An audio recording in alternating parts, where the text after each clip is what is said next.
వాడికి ఎవరన్నా చుట్టాలు ఊరి నుంచి వచ్చారనుకోండి చూసి ఏడుస్తాడు. లేకపోతే ఏం చూడాలి. చుట్టాలు కానీ స్నేహితులు కానీ ఊరి నుంచి వస్తే వాళ్ళు చూసి ఒక రౌండ్ ఏడ్ చేస్తాడు. మెంటల్ సింప్టమ్స్ ఒకటి. అలాగే ఇంకోటి, ఎవడన్నా థ్యాంక్ చేస్తే ఏడు చేస్తాడు. లైక్ వీప్స్ వెన్ థ్యాంక్ లేకపోతే వాడు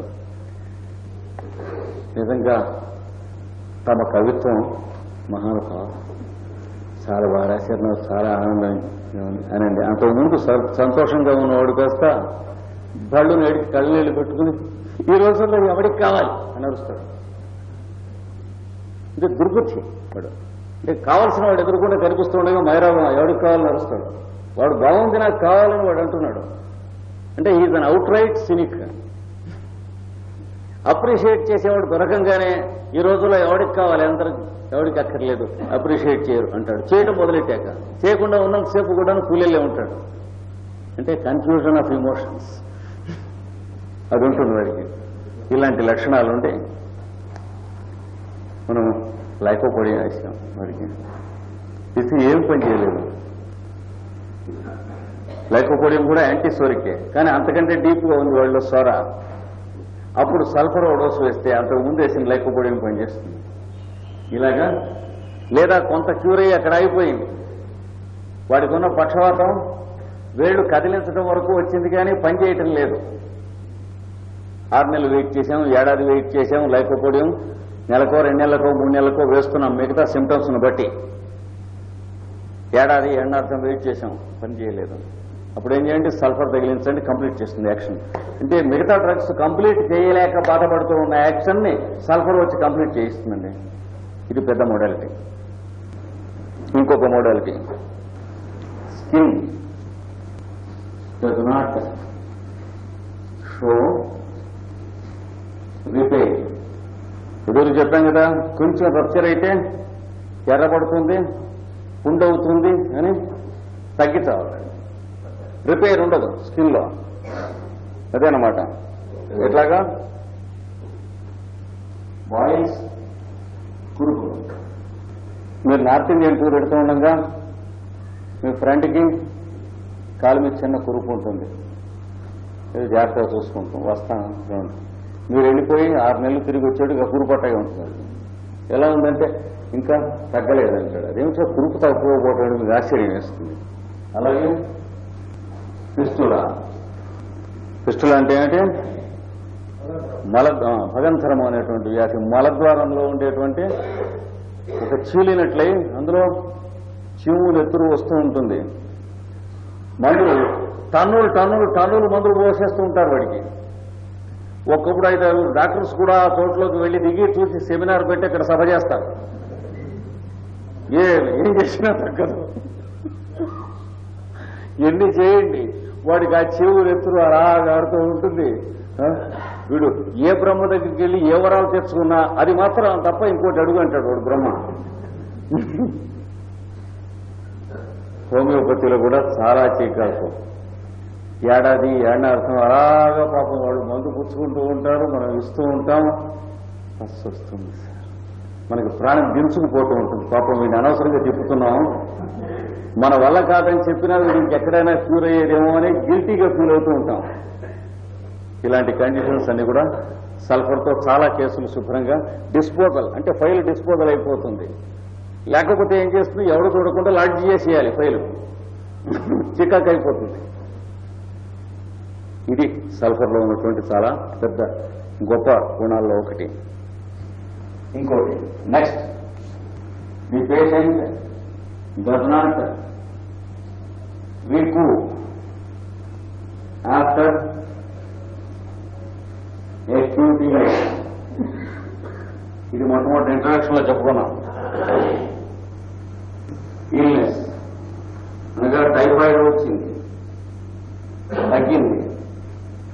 అయిన తర్వాత 2 నెలలైనా 3 నెలలైనా మనిషి అలాగే ఉన్నాడు. ఏమిటి అలా ఉన్నామంటే టైఫాయిడ్ వచ్చి తగ్గింది. ఎప్పుడు నీది ఏదో వారం రోజులు 10 రోజులు అయితే టైఫాయిడ్ వచ్చి తగ్గిందని, కానీ 2-3 నెలలు అయిన తర్వాత మళ్ళీ ఇలా ఉన్నామంటే టైఫాయిడ్ వచ్చిందంటే ఎట్లాగా చిన్నప్పుడు బాపట్లో మా ఊళ్ళో తాలూకా ఆఫీసులో జవాన్ ఉండేవాడు. ఆయన పాప ఇల్లు తగలడిపోయింది అగ్ని ప్రమాదంలో. తర్వాత ఏవో అర్లీ ఇయర్స్లో ఫస్ట్ వైఫ్ చచ్చిపోయింది, మళ్ళీ మ్యారేజ్ చేసుకున్నాడు. పిల్లలు మనవాళ్ళు పుట్టారు కూడా. ప్రతి తహసీల్దారు ట్రాన్స్ఫర్ అయ్యి అక్కడికి వచ్చినప్పుడు అలా వాడు రాగానే వాడికి ఊళ్ళో వార్తలు తెలియకముందు వాడి ఇంటికి వెళ్ళి కింద పడి వలవలవలో ఏడిచేసేవాడు. ఏమిటంటే ఇల్లు తగలడిపోయింది, వెళ్ళాలి తగ్గిపోయి వాడు 50 25 వేస్తే తీసుకు వాడు రిటైర్ అయ్యారు అలా పుచ్చుకుంటున్నాడు. ఇల్లు ఎప్పుడు తగలంటది 30 ఏళ్ల కిందట. కొత్తగా తహసీల్దార్ రాగానే మళ్ళా తగలంటున్నది ఇల్లు. పాపం ఆ రోజుల్లో పూర్వకాలం మనుషులు ఒకడికోడు హ్యూమన్ రిలేషన్షిప్స్ కొంచెం ఎక్కువ ఉండేవి మనుషుల్లో. అందుకని వీడు పాపం జమాను తాలూకా ఆఫీసులో జమాను, మనం తాలూకా ఆఫీసులో తహసీల్దారు. ఇల్లు తగలడ్డదంటే ఏదో కాదు అనటం ఉండేది కదా. ఒకడికోడికి కష్ట సుఖాల్లో మనుషులు ఇండస్ట్రియలైజ్ అయిపోయిన తర్వాత ఉన్నట్టుగా ఉండదు కంట్రీ అటువంటి రోజుల్లో. ఆయన నా చిన్నతనంలో వాడు రిటైర్ అయిన దాకా ఇలా సంపాదించడం నేర్చుకున్నాను. అలాగే వీడికి ఎన్ని సంవత్సరాలైనా సరే టైఫాయిడ్ వచ్చి తగ్గాకండి అంటాడు పాపం. వీడు రికవరీ రాదు సల్ఫర్. అందుకని టైఫాయిడ్ పచ్చం పెట్టి ఒక వారం 10 రోజులు చూడండి స్పీడీ రికవరీ వస్తుందో లేదో. రావటం లేదంటే సల్ఫర్ 30 డోస్ వేసేయండి, 48 hours లో స్పీడీ రికవరీ వచ్చేస్తుంది. This is one of the wonders of sulphur. ఇంకొకటి vital weakness with sweats at night immediately after a nap. భోంచేసే వరకు పులిలే ఉంటాడు మనిషి. ఆఫీస్ నుంచి వస్తాడు, క్లబ్కి వెళ్తాడు, బొట్టాలకి వెళ్తాడు, ఏవో కొనుక్కొస్తాడు. అది పంపులు లేకపోతే బావిలు లేస్తే శుభ్రంగా బావిలో నీళ్లు వస్తాడు. భోజనం చేశాడు, నలుగురితో కబుర్లు చెప్పాడు, అంతా బాగుంది, పడుకున్నాడు 9:30 10 ఏదో టైంలో ఇలా చిన్న కొనుక్కు పడుతుంది. తప్పని వెళ్ళిపోతుంది. దిండంతా ఒక బొక్కే నీళ్లు పోసినట్టు తడిచిపోయింది. సంవత్సరం పడుకుంటా దుప్పటంతా తడిచిపోయి ఉంటుంది. ఇలా కాలు చేయి కదిలించలేదు, లేవలేదు, ఇక్కడ ఏదో తీసేసినట్టు ఖాళీగా ఉంటుంది. Sometimes the fellow men die collapse. అట్లాంటి వీక్నెస్ ఉంటుంది. ఏ తప్పు ఉండదు, సంవత్సరాల తర్వాత ఉంటుంది ఇలాంటి లక్షణం వాడికి. నిద్ర తప్ప పడుతూ ఉండగా ఒట్లోకి అంత నీరు ఎక్కడ పెడుతుందో వెళ్ళిపోయింది, మళ్ళీ వెనుక వచ్చేస్తుంది. ఇక్కడ వీక్నెస్ వచ్చి లేచి చూసేటప్పటికి ఈ మధ్యలో ఉండే టైం 3-4 నిమిషాలే. ఏంటి వీడి నిద్ర పట్టి మళ్ళీ వెనుక వచ్చే లోపల ఈ 3-4 నిమిషాల్లో దుప్పటి తడిసిపోతుంది, దిండు తడిసిపోతుంది. ఇక్కడ వీక్నెస్ కాళ్ళు చేయి కదిలించలేడు. ఈ 3 నిమిషాల్లో మనిషిలోంచి ఇలాగ కరెంట్ డిశ్చార్జ్ అయిపోయినట్టుగా అయిపోతుంది అన్నమాట. చాలా డేంజరస్. ఎప్పుడు పోతాడో తెలియదు. అలాంటి వాడు సల్ఫర్ వేసేస్తే అది క్యూర్ అయిపోతుంది. మళ్ళా కనిపిస్తే ఎప్పుడో మళ్ళా డోసు వేయండి. 200 వేయాలి ఈ కేసులో. అలా 4-5 మాటలు ఎప్పుడు కనిపిస్తే అప్పుడు వేస్తే ఆ పైన అసలు ఆ టెండెన్సీ లేపేస్తుంది. కానీ ఇది క్యూర్ అయ్యే లోపల ఒంటి మీద నెత్తురు గడ్డలు వస్తాయి, పెద్ద పెద్ద కురుపులు. వాటికి మళ్ళీ మందేసాడో మళ్ళీ వెనక్కి తిరుగుతుంది కేసు. ఆ కురుపు చూస్తూ కూర్చోవాలి. నెల అయితే నెల, 2 నెలలు అయితే నెల, 2 నెలలు, 3 నెలలు అయితే 3 నెలలు.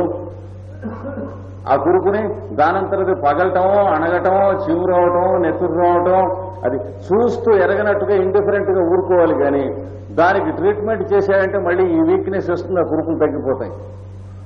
ఇక్కడ జాగ్రత్తగా ఉండాలి. సోరా క్యూర్ అనేది చాలా కష్టం. అంటే మనిషి దగ్గర చాలా సహనం ఉండాలి. డాక్టర్ కురుపులు వచ్చినాయి అని డాక్టర్ గారిని వెళ్ళి కురుపు సలిపినట్టు సలుపుతాడు. వాడు చచ్చిపోతాడు. వీడు ఎక్కడ కనిపిస్తాడో అని భయం డాక్టర్కి. ఎందుకంటే సల్ఫర్ వాడికి వచ్చిన కురుపు అంటే నెల, 2 నెలలు, 3 నెలల సంగతి ఒకరోజు కాదు. అందుకని ఈ 3 నెలలు సెలవు పెట్టి ఏ ప్యారిసో లండనో వెళదామా అని అనిపిస్తుంది డాక్టర్కి. అంత గందరగోళంగా ఉంటుంది.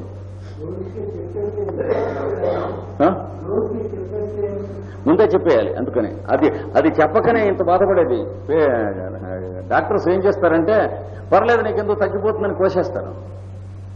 దాంతో ఏమవుతుంది, టెన్షన్ పెరుగుతుంది. అది కాకుండా పేషెంట్ రాగానే ఈ కురుపు రావటం మొదలు పెట్టంగానే వాడిని ఎడ్యుకేట్ చేయాలి. నీకు అది తగ్గినందువల్ల ఈ కురుపు వచ్చింది, ఇది నెల ఉన్నా, 2 నెలలున్నా, 3 నెలలున్నా దీన్ని మనం ఏం చేయరాదు, చేస్తే ఆ వీక్నెస్ వస్తుందని ఒక్క మాట ప్లెయిన్ గా వాళ్ళకి చెప్పేస్తే ప్రాబ్లం ఈజ్ సాల్వ్. వాళ్ళు వెయిట్ చేస్తారు, మనకి ఇన్ఫర్మేషన్ ఇస్తూ ఉంటారు. ఇది చెప్పకపోయిన తోటి తినేస్తాడు వాడు తెలియక, because you have not informed him properly. అయితే 90% పేషెంట్స్ చెప్పేస్తే కోఆపరేట్ చేస్తారు. ఆ 10% ఉంటారు మెంటల్ సిమ్టమ్స్ ఉన్నవాళ్ళు, చెప్తే తినేస్తారు మిమ్మల్ని. అయినా చెప్పాలి, చెప్పి వాడితో గోదాలో దిగాలి. కానీ 90% మాత్రం చెబితే చక్కగా కోఆపరేట్ చేస్తారు పేషెంట్స్లో. ఆశ్చర్యకరమైన విషయం, నేను ఈ 15 ఏళ్లలో డిస్కవర్ చేసిన ఒక పాయింట్ ఏమిటంటే, ఎడ్యుకేటెడ్ సర్కిల్స్లో కన్నా ఇల్లిటరేట్ అన్ఎడ్యుకేటెడ్ సర్కిల్స్లో చాలా వండర్ఫుల్ కోఆపరేషన్ ఉంటుంది మీకు హోమియో ట్రీట్మెంట్కి, వాళ్ళకి కనుక ఇన్ఫర్మేషన్ మనం చేసినట్లయితే. ఎడ్యుకేటెడ్లో వాడికి అన్ని ఆల్టర్నేటివ్సే, అంతా వ్యాసిలేషనే. అంటే ఎప్పుడే most unpredictable fellow on the face of earth. Homeopathy treatment ఈ మెట్రోపాలిటన్ సిటీస్లో కానీ, ఇండస్ట్రియల్ ప్లేసెస్లో కానీ, ఎడ్యుకేటెడ్ సెంటర్స్లో కానీ చాలా ట్రబుల్. కానీ మోస్ట్ అన్ఎడ్యుకేటెడ్ బ్యాక్వర్డ్ ఏరియాస్లో వాడిని పిలిచి మందు ఇచ్చి 4 రోజుల దాకా ఈ మందు పనిచేస్తుంది, ఈ లోపల ఏం మందు వేసుకోదని పంపిస్తే వాడు ఇప్పుడు జ్వరం వచ్చేది, తలనొప్పి వచ్చేది, ఏమొచ్చేది, 4 రోజులు అలా ఉంటాడండి వాడు. అందుకని most brilliant results in homeopathy are found in illiterate groups. మేము ఈ 800 డిస్పెన్సరీస్ పెట్టిన దాంట్లో మాకు కనిపించినటువంటి ఎక్స్పీరియన్స్. వాడిని మనం మీరు చెప్పినట్టు వాడికి ఎక్స్ప్లెయిన్ చేయాలి, విషయం ఇచ్చి చెప్పేసేయాలి ఇన్ఫర్మేషన్. ఇంకొకటి next, aggravation of all sufferings from stimulants. ఇక్కడ వీడు నక్స్వామికతో డిఫర్ అవుతున్నాడు. Aggravation of all symptoms from of all sufferings from stimulants. నీరసంగా ఉంది నక్స్వామిక వాడు, అలసటగా ఉంటే నక్స్వామిక వాడు ఒక గ్లాస్ కాఫీ కొట్టేస్తే మళ్ళీ 1 గంట సేపు బకప్ అంటే బక్కల్ని పనిచేస్తాడు. మళ్ళీ గాలి తీసేసినట్టు అయిపోతే మళ్ళీ అంతకంటే స్ట్రాంగ్ గా ఇంకో కాఫీ కొట్టేసాయంటే మళ్ళీ ఒక 30 గంట పనిచేస్తుంది ఈ మాట. నెక్స్ట్ 3వ తడవ ఇంకా స్ట్రాంగ్ గా నక్కనెత్తూరు లాంటి కాఫీ తాగుతాడు, అప్పుడు ఇంకో అరగంట పనిచేస్తుంది వాడికి. మొదటి తడవ 1 గంట, 2వ తడవ 30 గంట, 3వ తడవ అరగంట. అంచేతే సాయంత్రం లోపల 40 to 50 కప్స్ ఆఫ్ కాఫీ తాగుతారు వాళ్ళు నక్స్వామిక వాళ్ళు. తాగి మళ్ళా ఇలా అనుకుని పనిచేసేస్తూ ఉంటారు. సల్ఫర్ వాడు వాడిని చూసి వాత పెట్టుకున్నాడో వీడి పని అయిపోయింది అనమాట. అలసటగా ఉంది, నీరసంగా ఉందంటే వాడి పక్కన వీడు ఉన్నాడు అనుకోండి. ఇది 2 యూడీసీలు, ఒక సల్ఫర్ ఒక నక్స్వామిక ఉంటారు అనుకోండి. అందులో నక్స్వామిక అక్కడ ఏం చేస్తాడు, 2 స్ట్రాంగ్ కాఫీ పట్టరా అని చెబుతాడు. వీడు స్ట్రాంగ్ అంటే డిగ్రీ ఎంతో హోటల్ వాడికి తెలుసు వీడి సంగతి. అందుకని వాడు నీక్రో స్ట్రాంగ్ తెస్తాడు ఆ కాఫీ 2ను. వాడిని వాడు పాపం తాగేటప్పటికీ ఇలాగా లోపల కడుపులో మంట, వికారం, ఇలా తిరిగిపోవటం, చచ్చిపోతాడు వాడు సల్ఫర్ వాడు. అలాగే డ్రింక్ అలవాటు చేసుకుని కాన్స్టిట్యూషనల్ సల్ఫర్ పేషెంట్స్ ఉంటారు. దాదాపు 1-2 సంవత్సరాల్లో పాపం లంగ్ హెమరేజెస్ మొదలైన వచ్చి చచ్చిపోతారు వాళ్ళు, లంగ్ టీబీ కానీ ఇది వచ్చి. చాలా ఈ విషయంలో మాత్రం వీడి డ్రగ్ సల్ఫర్ అని తెలిసిన తర్వాత కాఫీ కానీ టీ కానీ 2-3 తడవల కంటే ఎక్కువ ఎట్టి పరిస్థితుల్లోనూ వాడిని తాగనీయరాదు. ఆల్కహాల్ అనేటువంటిది ఎట్టి పరిస్థితుల్లోనూ కూడా దగ్గరికి రానివ్వరాదు. బీర్ కూడా తాగనివ్వరాదు. నీరు తాగాలి, మంచిది. మీరా కూడా మంచిది కాదు, మీరా అని కూడా అడగకూడదు, మీరే అనాలి. వాడికి సల్ఫర్ వాడికి పాపం వెస్ట్రన్ కంట్రీస్ లో నీళ్లు తాగరు, చాలా మిజరబుల్ కండిషన్. మంచినీళ్ళు అంటూ తాగరు. మాబోటి వాళ్ళు వెళ్ళినప్పుడు వాళ్ళకి పెద్ద పని, మన డ్రింక్ బాటిల్స్, వాళ్ళ విస్కీ బాటిల్స్ ఎంత దుర్లభం, మంచినీళ్ళ బాటిల్స్ కూడా అంతే దుర్లభం వాళ్ళకి. పాపం ఆ ఫౌంటైన్స్ దగ్గర నుంచి తెప్పిస్తారు మంచినీళ్ళ బాటిల్స్. తెప్పించి వాళ్ళు అప్పుడప్పుడు డిన్నర్స్ లో తల ఒక 2 ounces గ్లాసులో పోసుకుని మంచినీళ్ళు తాగుతూ ఉంటారు. అట్లా ఓ సీసా ఇంత తెచ్చి అక్కడ పెట్టాడు. పెడితే మేము ఏం చేస్తాం, మేము భోజనానికి మొట్టమొదటి వెళ్ళినప్పుడు ఆ కేసు ఉన్నది మొత్తం తెచ్చింది, వుడెన్ కేసు. అందులో వరుసన ఒక డజన్ సీసాలు మూత తీస్తే మనకు మొత్తం వచ్చినటువంటి 40 ounces మంచినీళ్ళు. వాళ్ళతో చెప్పేశాను, ఇలా కాదు పరిస్థితి, ఇది రోజు 4-5 కేసులు ఇక్కడ పడేమన్నది.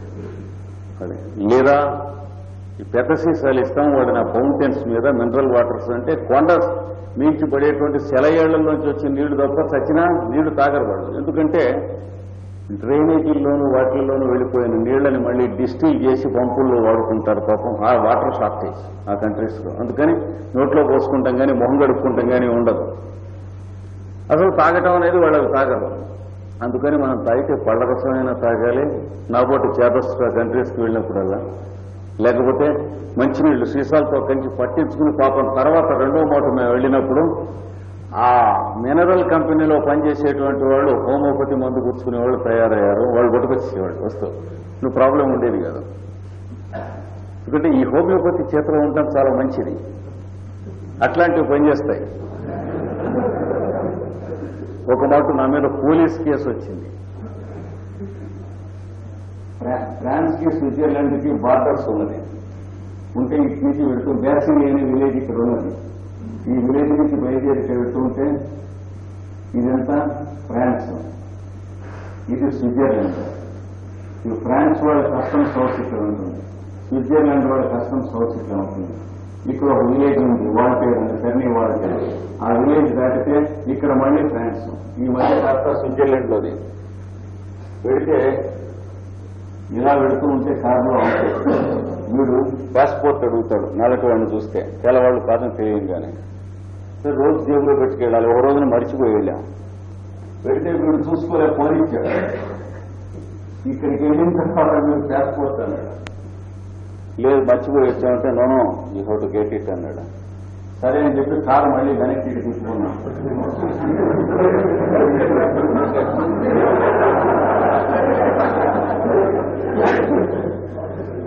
చెప్పుకుంటే పాస్పోర్ట్ తెచ్చుకునేందుకు వచ్చున్నా అంటే నోనో వీల్లేదు, అక్కడ పోలీస్ స్టేషన్లో కూర్చో అన్నాడు.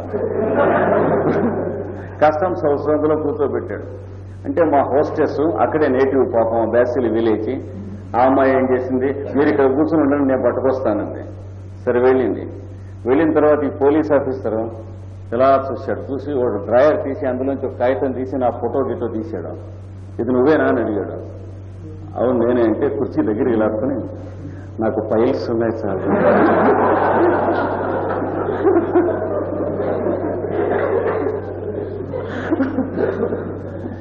అంటే నేను మందులు ఇవ్వనే డాక్టర్ని గాను. ఎందుకంటే